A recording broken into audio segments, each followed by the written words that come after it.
그날 밤, 미국 로스앤젤레스 소파이 스타디움의 관객석은 이상하리만치 조용했다. 조용하다는 말로는 부족했다. 무언가 시작되기 직전의 긴장감, 숨조차 참는 듯한 정적이 공간 전체를 감싸고 있었다.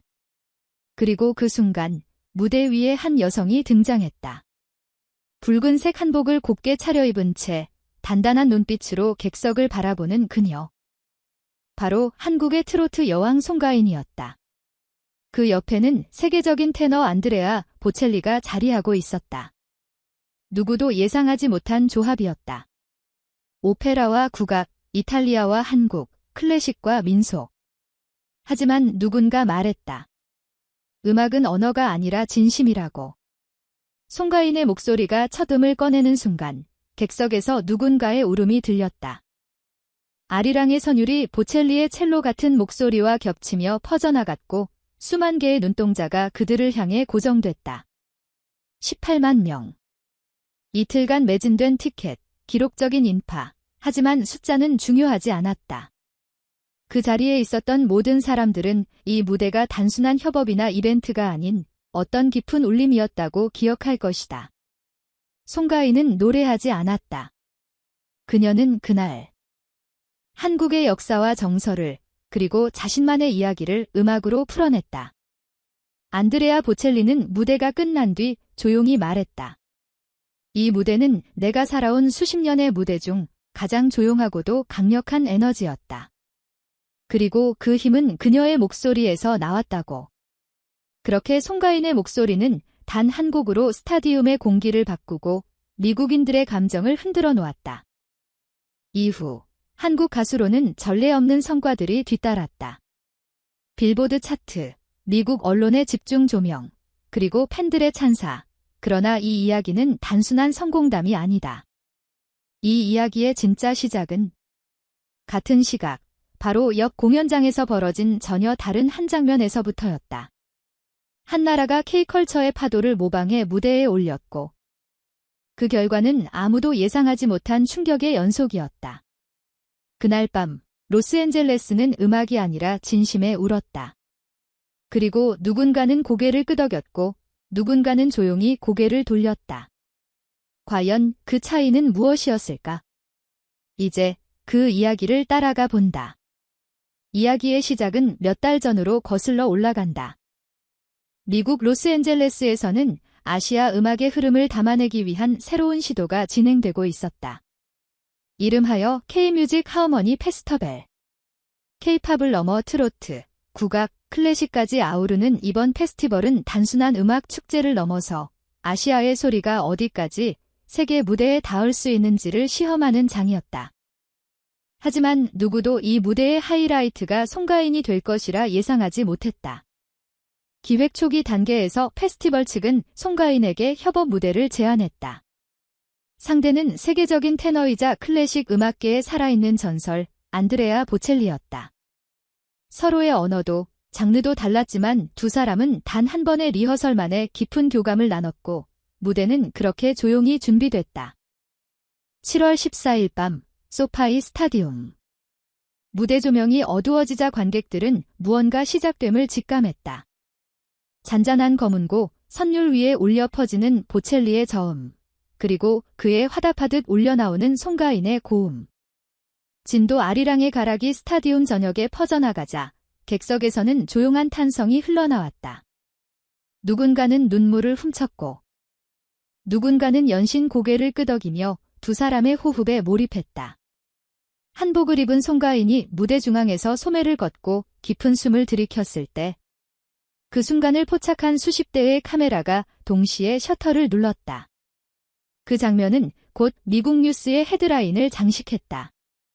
한국의 트로트 가수가, 그것도 전통 음악을 기반으로 한 아티스트가 세계 무대 한가운데를 점령한 순간이었다. 무대가 끝난 직후 미국 ABC 방송은 이렇게 보도했다. 이 무대는 언어가 다르고 문화가 다른 두 가수가 오직 정서로 연결될 수 있다는 것을 증명했다. 뉴욕타임스는 보다 직접적인 언어로 평했다. 그녀의 목소리는 한국의 슬픔과 기쁨을 그대로 가져와 우리에게 던졌다. 우리는 이해하지 못했지만 느낄 수 있었다고. 이틀간의 공연을 통해 소파이 스타디움에는 총 18만 명이 모였다. 이는 한국 대중가수 역사상 전례 없는 숫자였다. 그리고 그 여운은 무대가 끝난 후에도 이어졌다. 송가인이 미국 현지에서 부른 지별의 버스 정류장의 영어 버전이 빌보드 글로벌 200 차트 9위에 오르며 트로트 장르로는 최초의 기록을 만들어냈다. 이러한 흐름 속에서 같은 시기 또 다른 행사가 라의 다른 지역에서 진행되고 있었다. 바로 일본 정부가 주최한 J-트러디셔널 뮤직 쇼케이스였다. 이 행사는 일본의 전통 음악과 현대 J-팝을 결합한 콘텐츠로 K-컬처의 급성장에 맞서 자국의 음악 정체성을 세계에 알리겠다는 목표로 기획된 프로젝트였다. 행사 무대에 등장한 인물은 일본에서 활동 중인 신예 아티스트 하야카와 렌. 그는 기모노와 현대적 무대 의상을 절충한 복장을 하고 등장했고 배경 영상에는 일본 애니메이션 스타일의 캐릭터들이 함께 등장했다. 처음엔 미국 관객들도 흥미를 보였다. 다채로운 색감, 독특한 무대 연출, 그리고 빠른 템포의 음악. 하지만 시간이 지나면서 점점 객석의 분위기는 가라앉았다. 음악의 흐름은 파편적이었고 가수의 발음은 부정확했으며 무엇보다도 감정의 전달이 없었다. 공연이 끝나자 박수는 형식적으로 들렸다. 누군가는 자리에서 일어나지 않았고 누군가는 휴대폰을 들여다보며 공연과 무관한 세계에 몰입했다. 심지어 일부 관객들은 SNS에 이렇게 남겼다.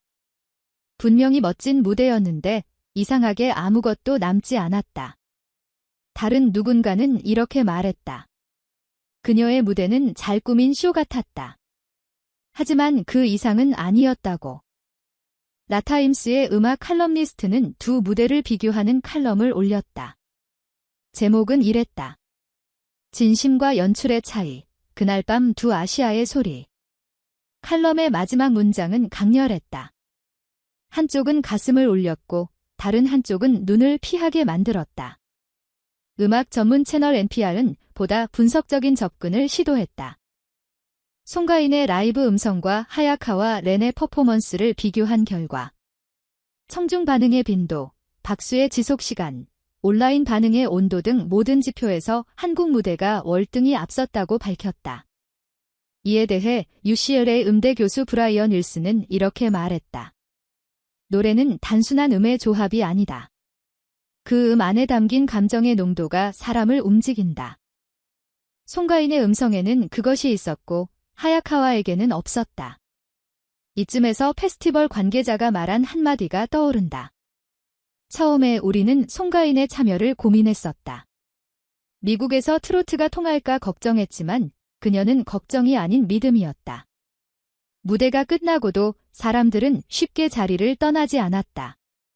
송가인은 별다른 멘트 없이 무대 끝에서 천천히 관객을 향해 인사했다. 보첼리는 그녀의 등을 토닥이며 조용히 말했다. 당신의 목소리는 국경을 넘는구나. 정말 놀라웠소. 그 순간 객석 3열쯤에 앉아있던 어린 소년이 엄마에게 속삭였다. 엄마, 나도 저렇게 노래하고 싶어. 그 짧은 한마디가 그날 무대의 가치를 설명하는데 충분했다. 한국의 트로트 가수, 그리고 이탈리아의 성악가. 그들이 함께 만든 소리는 언어도 나라의 경계도 모두 초월했다. 반면 무대 반대편에서 누군가는 형식만 가져와 진심을 잃었다. 그리고 그 차이는 관객의 반응으로 증명되었다. 다음 날 아침 유튜브에는 송가인의 더 프레어 커버 영상이 올라왔다. 국악 창법과 오페라가 절묘하게 어우러진 1분짜리 영상이었다.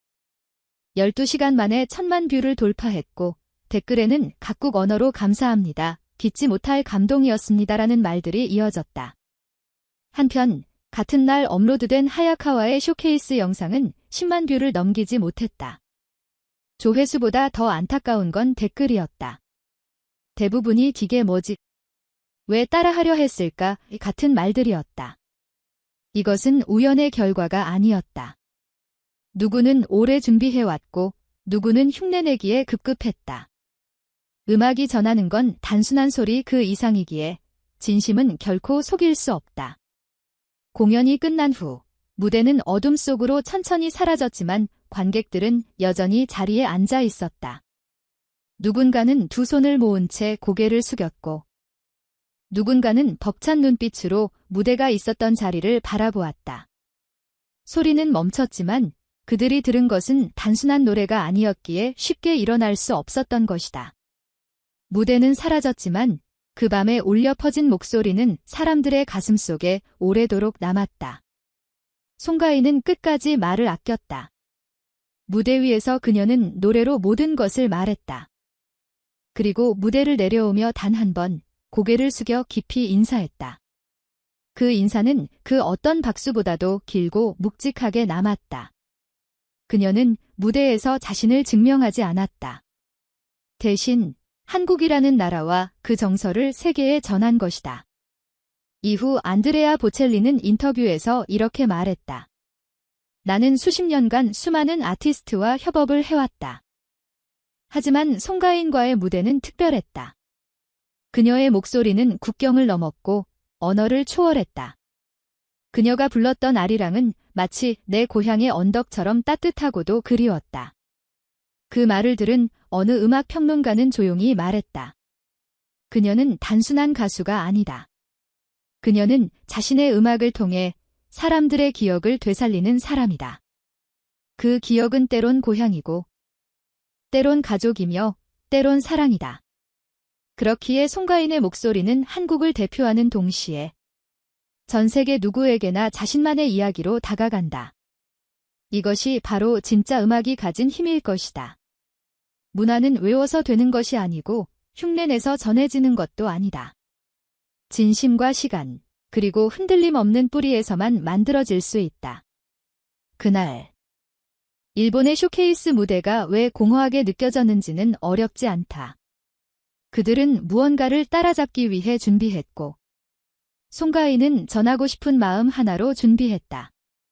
결국 음악을 듣는 이들은 그것을 알아채는 것이다. 기억은 감동에서 시작되고, 감동은 진심에서 비롯되니까. 이제 누군가는 묻는다. 그녀는 왜 세계를 울릴 수 있었을까?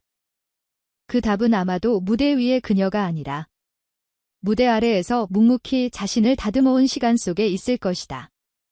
우리는 과연 우리 안의 전통과 진심을 얼마나 기억하고 있을까? 그리고 그 기억을 지금 누구에게 전하고 있는가? 이 이야기가 당신의 마음에 작은 울림이 되었기를 바란다.